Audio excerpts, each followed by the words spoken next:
Assalamualaikum warahmatullahi wabarakatuh dan salam sejahtera kepada semua para penonton Malam Mistik Profile. Pada malam ini, Brother Fai akan sambung kisah Mak Senah bahagian ketiga.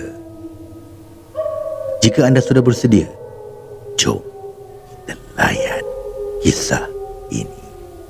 Oh ya, kisah Mak Senah ditulis oleh Nenek Osman dan diambil daripada Kalimah Tim Paranormal X.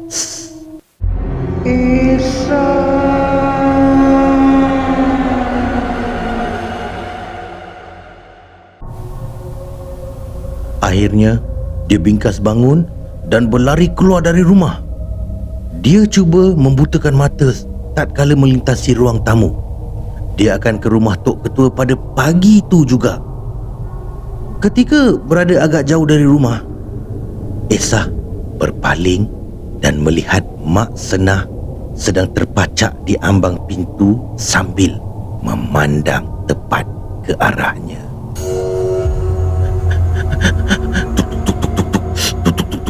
Tok Ketua, Tok Ketua, Tok Ketua, tolong. Esah mengetuk-ketuk pintu rumah Tok Ketua. Tok Ketua dan isteri terjaga dari tidur, lalu bergegas pergi membuka pintu. Itu macam suara Esah tu bang. Esah, kenapa ni Esah? Soal Tok Ketua ketika pintu dibuka. Dilihatnya muka Esah lencun dengan peluh. Gadis itu menggigil-gigil ketakutan. Isteri Tok Ketua menarik Esah masuk kerana aura aneh yang menerpa secara tiba-tiba. Entah mengapa bulu rumahnya berdiri tegak. Esah duduk di sofa setelah mereka semua berada di ruang tamu. Dia menangis terisak-isak. Esah, cuba cerita kat Tok apa dah jadi, usul Tok Ketua. Ada sesiapa tak yang nak buat naya kat kamu ni? Isteri Tok Ketua bertanya.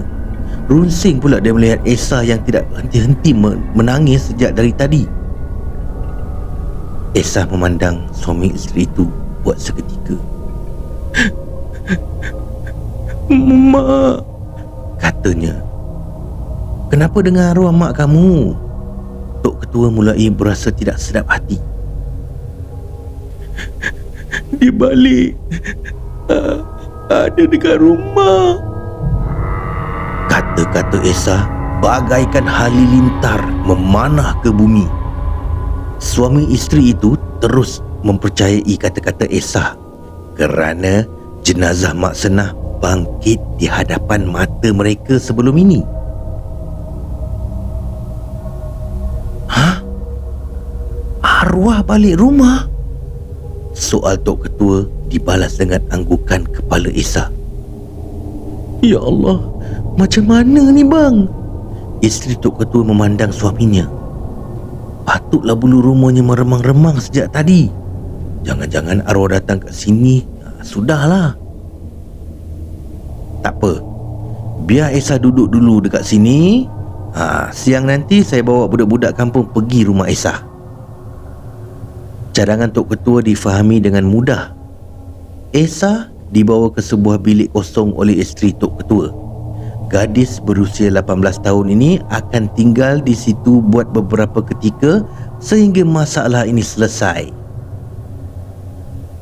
Jam sudah pukul 5 pagi. Tetapi Esah tidak mampu melelapkan matanya kerana kejadian yang menakut itu melekat di layar fikirannya. Setelah subuh, Tok Ketua bersama Leman dan Brahim pergi meninjau keadaan rumah Esah. Tok Ketua yang mengajak mereka berdua ke situ selepas solat berjemaah di surau kampung. Tok, pintu rumahnya terbuka ni Tok, Leman berbisik. Keadaan rumah tu gelap gelita dan pintunya terkuak luas. Pasti selepas Esah berlari keluar pada dini hari tadi. Mereka berjalan mendekati rumah itu dengan penuh hati-hati. Ibrahim dan Leman terjenguk-jenguk ke tepi rumah. Sesekali, keduanya mengintai ke belakang rumah yang dipenuhi dengan lalang dan pokok pisang.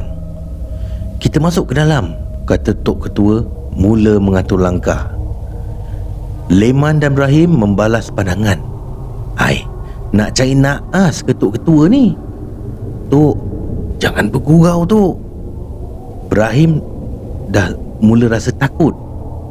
"Gurau apanya? Mari masuk." Leman dan Ibrahim terpaksa mengalah. Mereka membuntuti langkah Tok Ketua. Namun, langkah Tok Ketua berhenti sejurus kakinya mencecah ambang pintu rumah tersebut. Astaghfirullahalazim. "Kenapa, Tok?" Leman dan Ibrahim serentak bertanya. Berdebar-debar pula jadinya. Tok Ketua memandang tepat ke dalam rumah. Keningnya bergerak-gerak. "Tok, kenapa, Tok?" Ibrahim dengan Leman sudah bersedia untuk membuka langkah 1000. Astaghfirullahalazim. Tok Ketua beristighfar.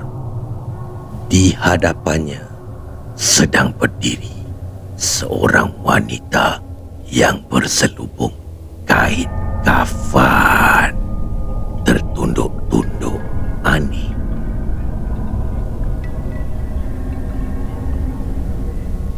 "Tok!" Leman dan Ibrahim turut melihat apa yang dilihat Tok Ketua. Tok Ketua hanya berdiri tanpa berkata apa-apa. Namun, bibirnya bergerak-gerak membaca ayat-ayat suci.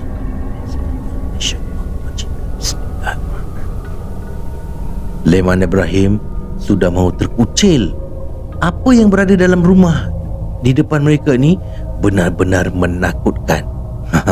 Itu memang serupa dengan Mak Senah. Sebiji betul. "Tok." Leman mencuit lengan Tok Ketua. Tok Ketua meletakkan jari telunjuknya ke bibirnya. "Shh," memberi isyarat supaya senyap.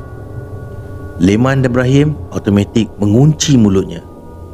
Keduanya berundur hingga ke belakang Tok Ketua. "Baliklah ke dunia kamu," ujar Tok Ketua secara tiba-tiba. Leman dan Ibrahim sudah menggigil. "Esa."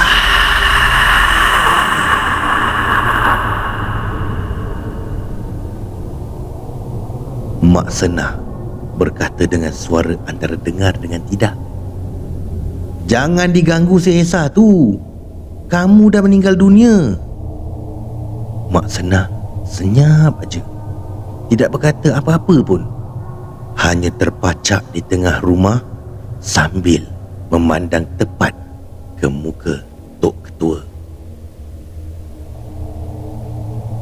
"Apa yang kamu nak dari Esa? Kesian budak tu. Baliklah, jangan kembali lagi." Tok Ketua berkata lantang. Suaranya kedengaran serius. "Tok, Tok." Ibrahim menggigil sambil menggeletar seluruh badannya. Subuh tu memang hening sekali. Hanya unggas yang berlagu di situ. Bunyi-bunyi yang pelik kembali aktif kedengaran dari belakang rumah. Leman mengintai-intai. Kelihatan dedaun pokok pisang gemalai ditiup angin pagi. Lampu-lampu jalan yang menyala tiba-tiba mati. Suasana bertambah gelap. Matahari pula bagaikan lambat benar mahu munculkan diri. Leman dan Ibrahim panik apabila lampu suluh. Dia paniklah, lampu suluhnya mati. "Hey, naya ni, naya!" Ibrahim berkata sambil mengetuk-ngetuk kepala lampu suluh. Keduanya tidak mahu kembali menyala. Tok Ketua mula mengayun langkah memasuki rumah tu, meninggalkan dua pemuda yang sedang sibuk dengan lampu suluh. Mujur lampu suluhnya okey. "Tok, oh Tok, Tok." Tok Ketua tidak mempedulikan Leman dan Ibrahim. Dia bergerak ke dapur. Tak ada apa-apa dekat situ. Kemana Mak Senah menghilang? Bunyi seretan dari dalam bilik Mak Senah pantas menarik perhatian Tok Ketua. Srek, srek, srek. Tidak dinafikan, hatinya juga berdebar ketika masuk ke situ. Nak masuk ke tak ni? Tanya si Ibrahim pada si Leman. Leman menjongkit bahunya macam ni lah. Sret, sret, sret. Bunyi seretan itu semakin jelas.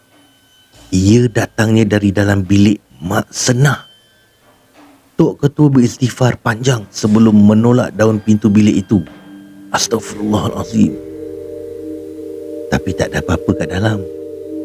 Tok, oh Tok.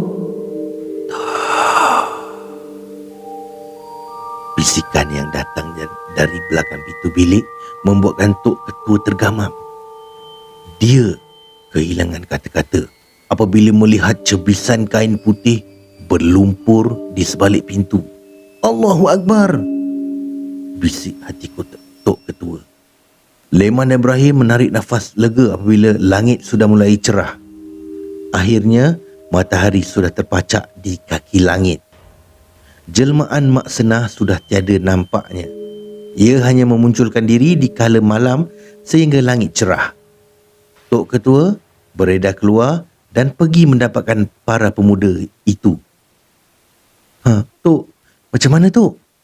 Leman bertanya semasa dalam perjalanan balik. Pagi itu mereka tidak menunggang motosikal untuk ke rumah Esa. Aku rasa ada sesuatu yang tak kena ni. Kata-kata Tok Ketua mengundang persoalan dalam hati dua pemuda itu.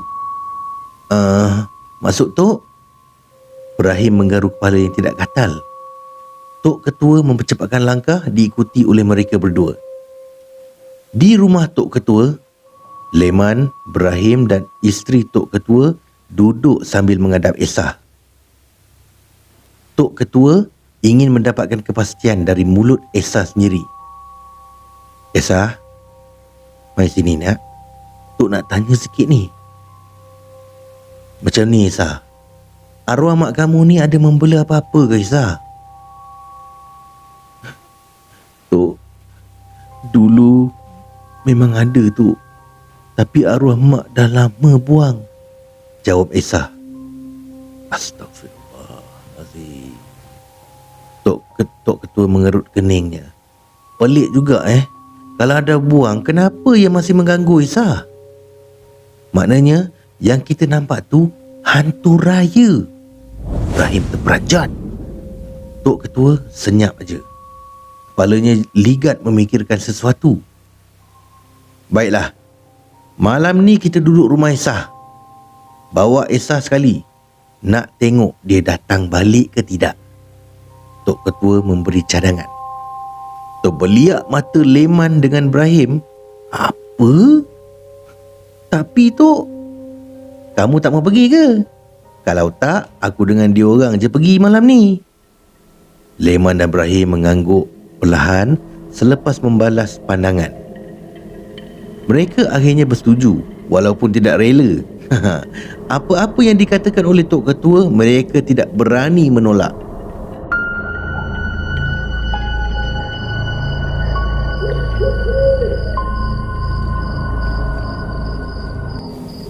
Malam tu, selepas solat Isyak, mereka berlima pergi ke rumah Esa. Duduk di situ sehingga yang dinanti memunculkan diri. Mereka duduk beramai-ramai di ruang tamu. Tepat jam 11 malam. Esa, Esa, Esa.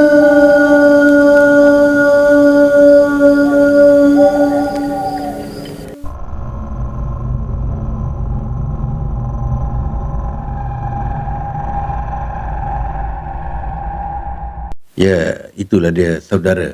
Sambungan dari kisah Mak Senah, episod yang ketiga.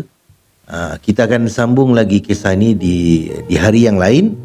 Terima kasih Nini Osman kerana menghasilkan kisah-kisah yang menarik. Terima kasih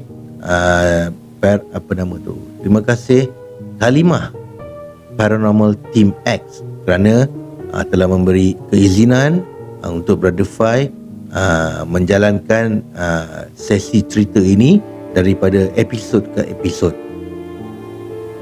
Terima kasih juga kepada anda yang sudi mendengar kisah ini.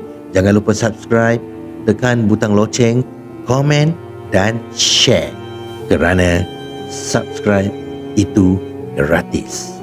Kita jumpa lagi di episod yang seterusnya pada hari yang lain. Peace. No war.